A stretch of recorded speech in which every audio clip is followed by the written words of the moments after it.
Hey guys, welcome to the final project. This week I'm going to be doing the movie American Graffiti, which was released August 1st of 1973 by Universal Studios with assistance from Francis Ford Coppola.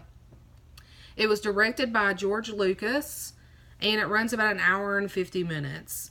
It celebrates America of the early 60s when you drove muscle cars and cruised late in the night, socializing and causing mischief. It's a coming of age story based and inspired off of Lucas's own youth. It also tells a time in the early 60s where there's like a loss of innocence before the late 60s when a lot of things changed in America. It also is a little bit of a work of historical fiction. But it tells a great story of how things were back then. It was cast well with characters that were fitting for the movie. Some of those actors are well known now, but weren't well known at all then. Richard Dreyfuss, Ron Howard, Paula Matt, Charles Martin Smith, Cindy Williams, Mackenzie Phillips, Wolfman Jack, and Harrison Ford. I think we're all familiar with Harrison Ford, and he was also in Lucas's other films that you might know, maybe Star Wars or something. This film had a budget of around $600,000 and was increased after Coppola joined to $175,000 more.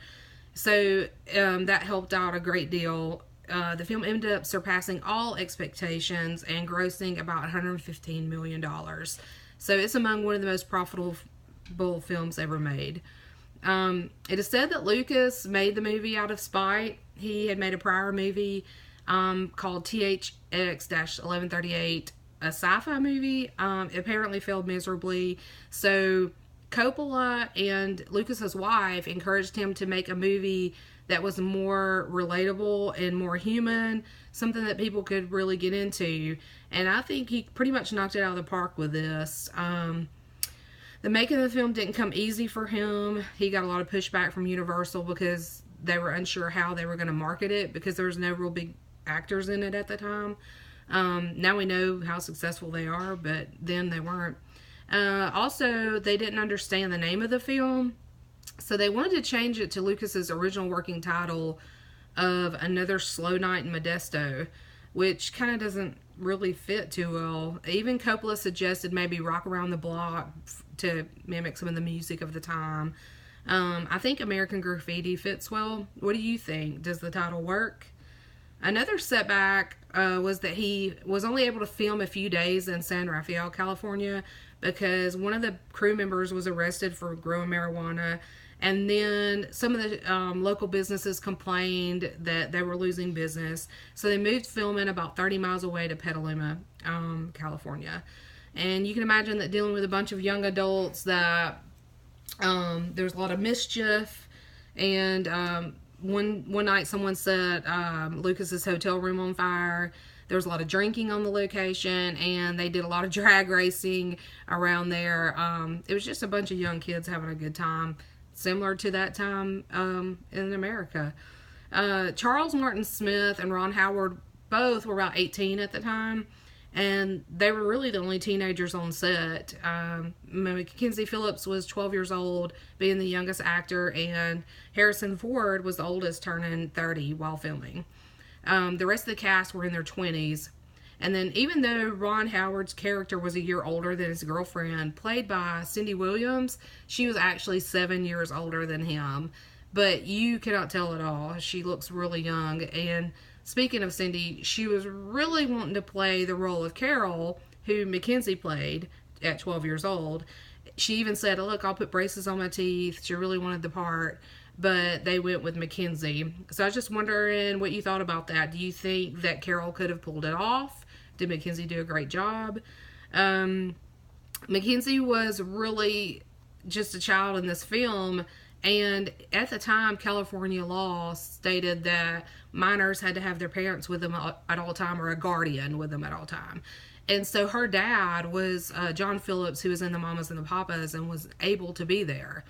So they winded up getting one of the film's producers, Gary Kurtz, to they went to court, did the whole thing, got custody over Mackenzie. She even lived with him during filming, and she said it was probably one of the best times of her life. So that's kind of an interesting thing to know. If you notice in the film, there's just a lot of riding around in the cars. The radio's always on. The familiar voice on that radio is Wolfman Jack. He was a very popular DJ at the time that Lucas was growing up. So he cast him for that reason. And after American Graffiti was such a great success, he paid Wolfman Jack a little extra for being the film's inspiration, which is pretty cool. The soundtrack to the film sold about 3 million copies. It was made up of pre-existing songs at the tops of the charts rather than just a musical score. And this could have been really costly to the studio, but Universal worked out a deal with the labels for a flat rate. The only one that wouldn't agree to it was RCA, so there are no Elvis songs whatsoever in this movie, which I think, that's their loss.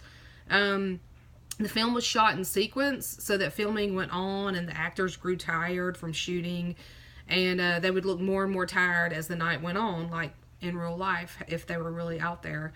This movie was also shot almost exclusively at night.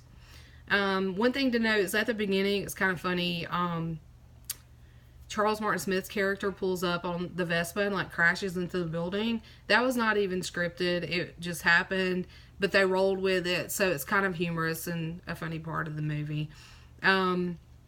Some of the main characters represented Lucas at different stages of his life. Kurt is modeled after his college years, and John represents the teenage street racing and junior college years. Terry the Toad represents his freshman high school years and dating, and you can see he's kind of a little nerdy and stuff and awkward, so that's kind of funny. And we also don't overlook the blonde in the T-Bird, played by Suzanne Summers. Kurt kept seeing her. He wanted to meet her, but he was always just like a few steps behind her. And what do you think about why they put her in that role and what she meant to Kurt? Some interesting facts about the film is that the TV show's Happy Days was not really a spin-off or connected to American Graffiti.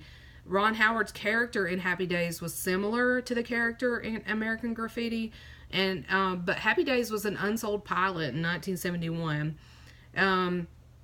Once they decided to show Happy Days, they did everything they could to remind people of American Graffiti because it was so popular, and it really worked. The show ran for 10 years, and it was very successful. Also notice that in the movie, Harrison Ford's character is wearing this huge hat during the whole film. And this is because it wasn't cast that way, but like Harrison refused to cut his hair. He was supposed to have like a crew cut, and he was like, no. So he wore a hat the whole time. Lucas makes a reference to his prior film I was telling you about. See if you can find it where they show it in the film. At the time, there was no definitive ending to the movie, so they used worded epilogues prior to the credits to show what happened to the characters. And while this is commonplace now, it's pretty innovative at the time. He only included the male characters in this ending, stating that adding the girls would prolong the ending. And a film critic later said that he was chauvinistic for doing that. What do you think? I mean, the film's main characters are the guys, so I thought it was okay to just know what happened with them after the movie. It is the only Best Picture Oscar nominee that year not to win any Academy Awards, although it was such a huge success and all the acting in it was great. So let's buckle up and race back to a more innocent time in America with American Graffiti.